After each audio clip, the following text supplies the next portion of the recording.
What's up, YouTube? Your boy back once again with another sport topic, and today we're going to talk some basketball, NBA basketball. Let's talk about the NBA draft. Let's talk about another prospect with another episode of Ceiling and Floor, where I talk about players' ceiling, what his highest potential is, and basically what the lowest his floor can be, which basically says at the very least he's going to be this in the NBA or be this in the league. And since the NBA draft is coming real soon, let's talk about a player that I'm really high on, and that's shooting guard out of Arkansas, Moses Moody. I'm extremely high on him. I think he has a lot of potential. I think he has a bright future, especially in the NBA. But let's talk about it. Let's break it down. Like I say, Moses Moody is a shooting guard out of Arkansas. He's 6'6", 205 pounds, has a wingspan of 7 feet. He averaged 16.8 points per game last year. He averaged 5.8 rebounds, 1.6 assists, 1 steal per game, averaged 1.6 turnover a game, but his shooting percentage is 42.7 percent. He shot from the field. He shot 35.8 from three, and he shot 81.2 from the free throw line. Like I said, I'm really home. I think this guy has a bright future. I think he's a shooter. His strength is shooting, being especially the 3-point shot. He's definitely got, I think, a transition to be a good 3-point shooter in the NBA. He's long. He plays defense. So the defense potential is there. So you definitely see a guy who's able to play, uses his strength and use his length to his strengths and able to play a little defense. Kind of his little knock on him is he's not really all that athletic. And not as far as he's not really explosive, and he's a shooter, so he doesn't really finish a lot at the rim. Like when he takes it to the rack, he kind of leaves a little bit to desire. So he doesn't finish like you see other guys out there, like a Book Knight. Book Knight finishes. Anytime Book Knight takes it to the rack, Book Knight finishes it, and that's something he doesn't do. But unlike Book Knight, he's a better pure shooter, and I think his ceiling. I'm gonna talk about his floor. Because I think his floor, it would be an excellent 3-and-D guy. I think that's his floor. I think that's the lowest he's going to be. Is he's going to be an excellent 3-and-D guy like a Danny Green. And people like Danny Green, I mean, without Danny Green, the Spurs, Toronto, and the Lakers last year have a hard time winning their titles. They probably still win their titles because both the Spurs and Toronto, when they won their championship, still had Kawhi, and the Spurs had Duncan and Ginobili and Parker, and then the Lakers last year had AD and LeBron. So yeah, they probably still win their titles. I'm not saying he's a driving point for them to win their titles, but he made their championship run a whole lot easier because you need that type of guy. You need the type of 3-and-D guy. Go back to the Houston Rockets and you go to look at Robert Horry, Big Shot Horry. And I know with the Lakers and with the Spurs, he was more of the guy who made big clutch shots. But he was a huge contributor when the Houston Rockets won their two finals back in the 90s.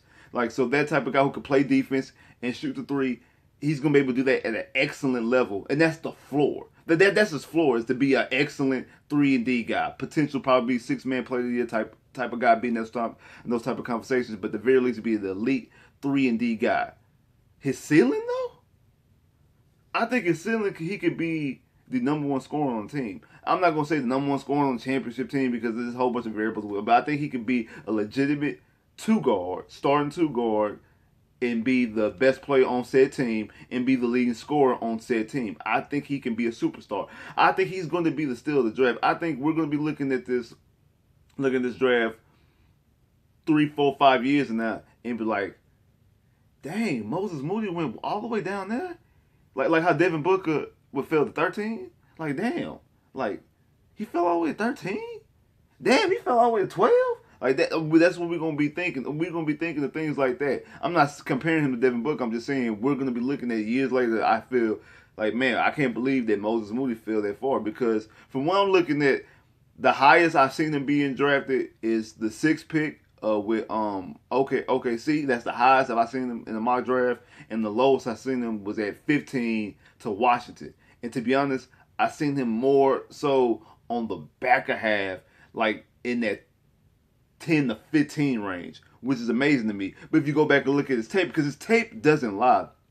Like I said, his tape, He's an excellent shooter, but Arkansas didn't ask him to do that much. He played in he played inside the office. He played and did exactly what Arkansas asked him to do. He didn't do too much. He didn't do nothing more. He didn't do nothing less. He did exactly what Arkansas asked him to do. So because of that, I think that kind of hurts his potential. That, and also he's not all that athletic as far as he's not that explosive.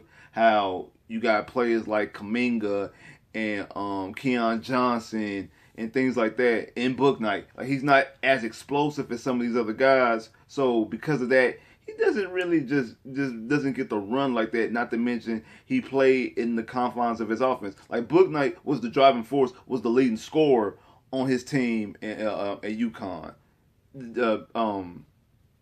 Moses Moody was a contributor to Arkansas to get to the Final Four. He was a strong contributor, and I think possibly, I think he's probably will be, if he's not playing that, they don't make it to the Final Four if he's not playing on Arkansas.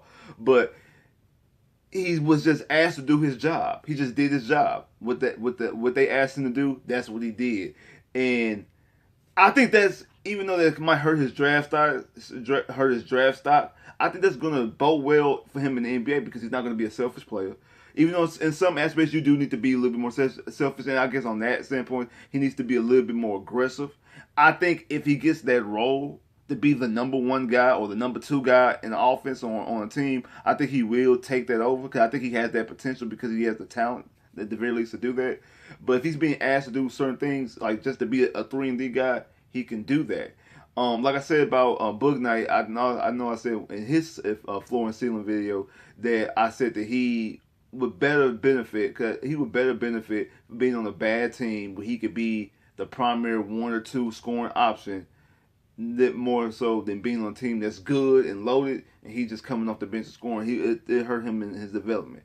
I think this is the kind of the opposite with Moses Moody. Now, don't get me wrong. I think if you throw Moses Moody in the team, that he has to be the number 1, number 2 scoring option within his first 2 years, he would benefit. He would benefit from that, but he will also benefit from being, if he went to Golden State. Like, you got Steph, you got Clay.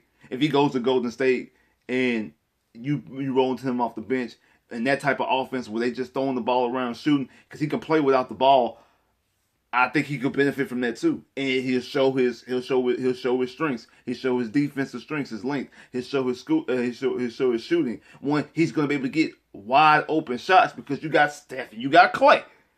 Who you gonna guard? You got Steph, you got Clay, you got Moses Moody. Everybody's gonna be attention on Steph and Clay, the number 1 greatest shooter of all time, and at the very least the number 3 or 4 greatest shooter of all time in Clay. So you're gonna watch those two. Moses Moody is gonna be able to get those shots open and show you how deadly he is when it comes to shooting the 3 ball.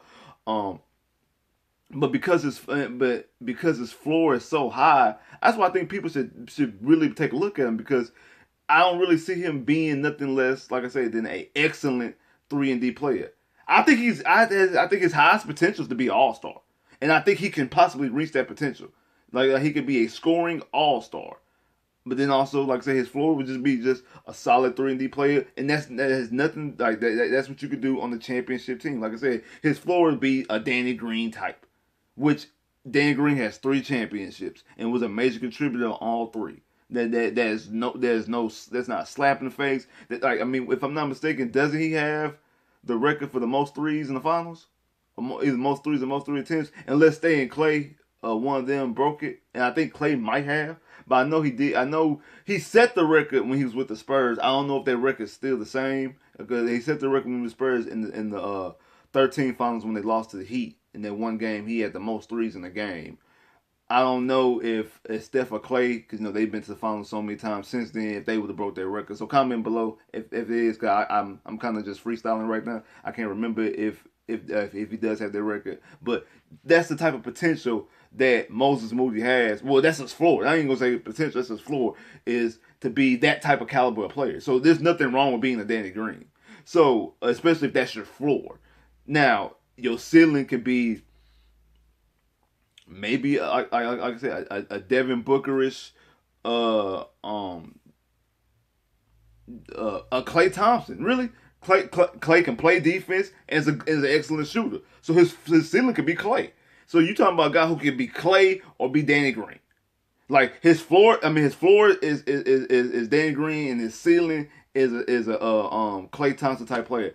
I'm extremely high on Moses Moody as a Magic fan. You know, I'll make everything full circle. As a Magic fan, with the eighth pick, I would definitely take him with the eighth pick.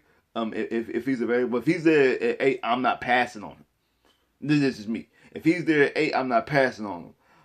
I don't know if OKC or if Golden State would take a chance on him. They might go another direction. I could definitely see both of them going with him, which kind of concerns me. But I think more likely he's going to be there at 8 because on the most my drafts I've seen, he's really there after 10, like 10 and later. He's still available. So we'll see, man. Like I know Washington, a news dropped that Bradley Beal could be trying to definitely be trying to get a way out of Washington. So right there at 15, he ain't getting past 15 at Washington. He's not going past 15. So that's what I think about Moses Moody. I think his ceiling is to be a all-star caliber all-star caliber player, always scoring, being the number one scorer on the NBA team, being the elite two guard all-star guard. In his floor is to be an excellent, solid 3 and D player coming off the bench, or not even coming off the bench, just a solid 3 and D player that's in your starting rotation.